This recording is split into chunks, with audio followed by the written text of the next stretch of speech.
I just want to say before we start the intros here, I love that the reaction from chat in that last game wasn't GG, GGG, it was WTF, LOL, what just happened? You guys are awesome. Thanks for tuning in today, guys. Hope you enjoy the show so far. Spawning here in game number 2, leading the series 1-0 on the leftmost side of Catalina. It's the blue Terran player, Polts. The bottom right as the orange Zerg. Its complexities, Moosegills.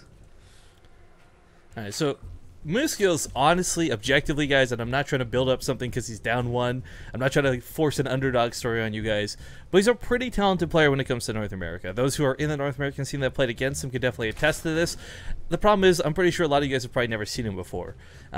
He held off. I want to stress this though. Like if you really got to question like whether he's good or not, it looked floppy towards the end. The Widow Mines were like borderline embarrassing, but I can only help but think back to the way that game started and how smoothly he held off of 2 racks.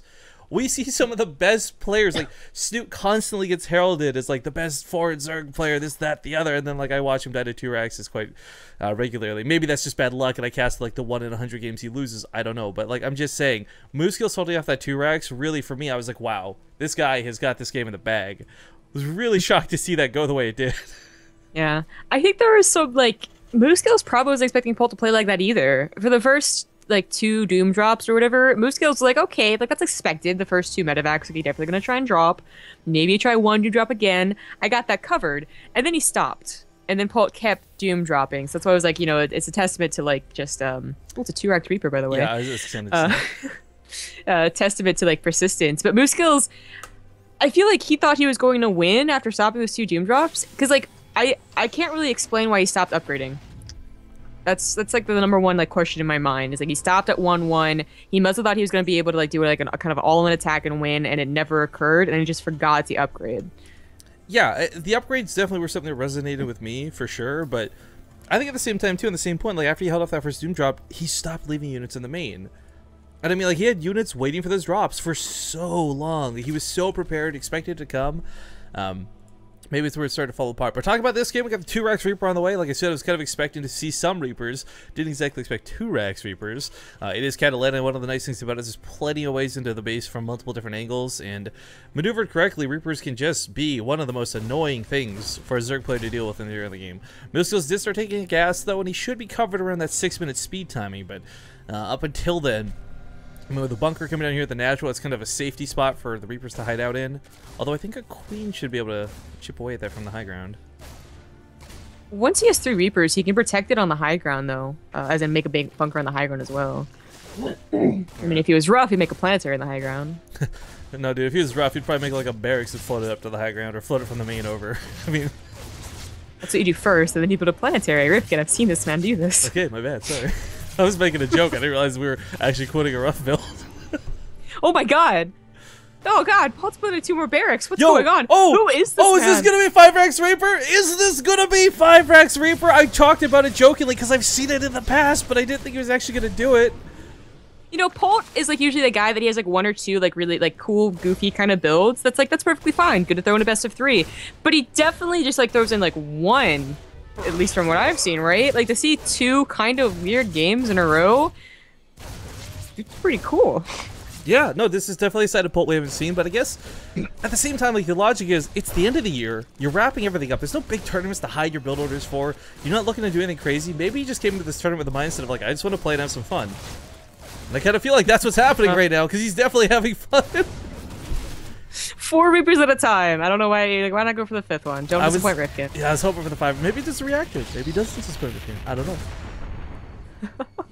The Banelingness is a really interesting choice to me for this, because I really don't think Banelings are what's going to win on this. Oftentimes we see players go for the Roaches, and that's what really starts turning this around. But yeah, the Banelingness, if he wants to go for some sort of bust, makes a little more sense down the road. But dealing with the Reapers first is going to be a priority. And as weird as it is to consider, folks, if you have enough Reapers, they can deal with Speedlings. Speedlings are supposed to be the counter to Reapers, but not always the case. Yeah. Whereas here's what he's going to try and do with the Banelings, unless he just tries to all-in off of it. I think it's just an all-in. Oh, okay, I guess it's on all-in. I was going to, like, you put 4 Banelings on the top, you wrap around on the bottom, they are forced to jump up, and the Banelings can usually connect to the Reapers. Does he just go for it, though? Does he check to see if the deep was down, or does he go for the Banelings blindly? Alright, Banelings blindly. He's micring. Oh, that's one deck He queen. is gonna get wrecked at home. This is too many Reapers. Drones are being pulled. Like, the thing is, the Reapers can fight. 2 more Raxes? Okay, so not 5, but 6. But this is gonna be so awkward because you're like, oh, the depot's down. Just kidding. Just kidding. Fakesies. But even if, like, the Reapers can come back and kill these Lings at this point. There's that many Reapers. And Moosegills actually doesn't have enough money to make another drone if he loses all his drones. Quick, lift the bases. Oh my god. Actually, yeah, Polt could just lift a base. I think he wins. Let's go up to 20 Reapers. Alright, so Scrappy is as Scrappy does. We get a very interesting series. Moosegills sadly looks like he's about to go fall. And we'll hope his ZVZ is better, because he's going to be going up against Scarlet next. Yeah, there's the lift off. He's going to lift it to where the Reapers are. Why bring the Reapers home when you can bring your base to the Reapers? Duh. Duh, guys. Duh. Seen this situation happen 1,000 times. Standard stuff. We don't even need to cast it. It's just you guys can see it yourselves. Moosegills is gonna bring those Lings back home, and there's a lot of them. The problem is if the Reapers just sit on the ramp, the Lings never get. If he just walks off the ramp, why the hell not? That's it. Polt could win in an actual I kill your last building situation. Yeah. Oh, damn it. I was gonna say he was probably going to. I love the triple depot at the top of the ramp too. That was just the safety